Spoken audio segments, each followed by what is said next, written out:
Bonjour, chers amis, bonjour. Aujourd'hui, je voudrais vous raconter une histoire qui a défrayé la chronique en 1914. Défrayer la chronique, c'est in die Schlagzeile geraten.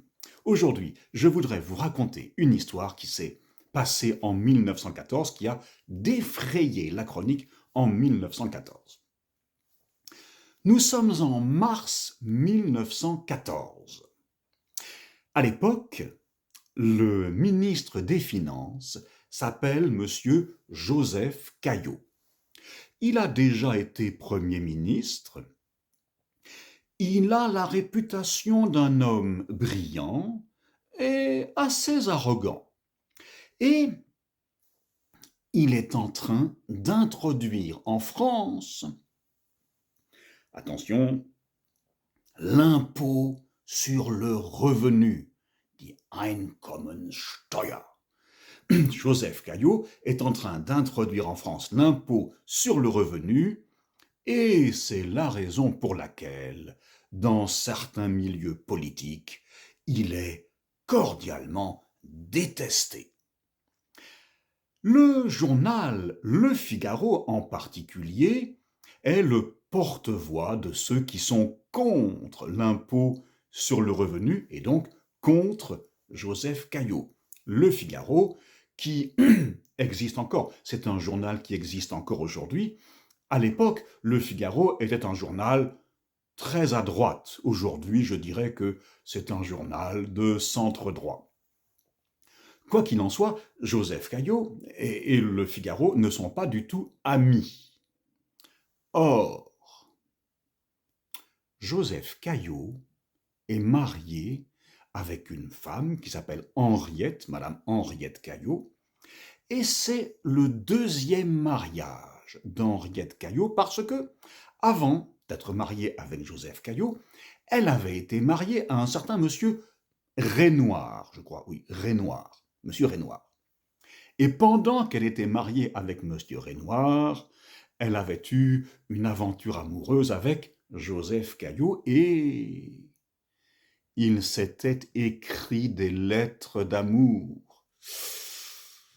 Or, Le Figaro était en possession de ces lettres d'amour. Je ne sais pas comment d'ailleurs, mais Le Figaro était en possession des lettres d'amour qu'avait écrites Henriette à l'époque où elle était encore Henriette Renoir, les lettres qu'elle avait écrites à Joseph Caillaux. Et Le Figaro, pour nuire à Joseph Caillaux, avait décidé de publier ces lettres.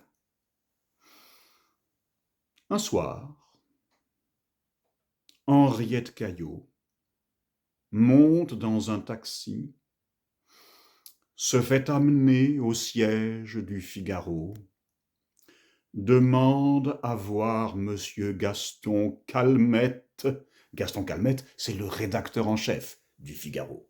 Elle demande à voir monsieur Gaston Calmette, qui, contre toute attente, la reçoit et qui lui offre un siège très poliment et il lui demande « Madame, que puis-je faire pour vous ?» Parce qu'à l'époque, on parle comme ça très poliment.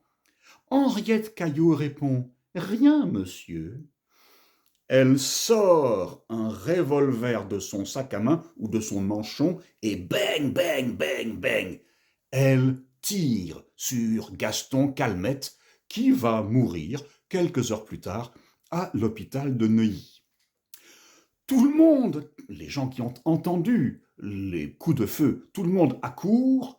Madame Caillette est là, Madame Caillaux, pardon, nicht Madame Caillette, Madame Caillaux est là, très digne, elle dit « Ne me touchez pas, je suis une dame » et elle est arrêtée. Ça, c'était le 16 mars 1914 et on lui fait son procès le 28 juillet 1914. Elle est défendue par un avocat très célèbre à l'époque qui s'appelle Maître Henri Laborie. Et figurez-vous, les amis, que Madame Caillaux va être acquittée du meurtre de Gaston Calmette. Alors pourquoi elle est acquittée? Ben, elle est acquittée parce que d'abord, monsieur le maître Laborie, l'avocat, est un avocat de grand talent, et il explique que elle a défendu son honneur de dame, elle a aussi défendu l'honneur de son mari, et puis il explique aussi que,